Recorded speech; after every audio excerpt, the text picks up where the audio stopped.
алтын сұраққа бір балабақшасының тәрбиеленушісі ғибадат бекасыл Абай Құданбаев 175 жылдық мерейтойына арнап жүрекке қайрат болмаса деген өлеңді оқып берейін.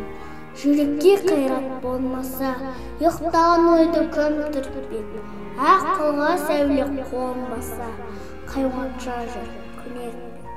Аспаса ақыл қайраттан тереңге бармас үстірттер, қартының ой шартатқан әтеті жеп күңгірттер. Тән сүйгенім бермесе жан шыдамас жаны ашып, бере берсем бер десем үміт етер таласып. Малда да бар жан мен тән, ақыл сезім болмаса тіршіліктің несі сән тереңге өтіп қоймаса. Атымда адам қойған соң қайтып надан болайым, халқым надан болған соң қайда бар оңайым.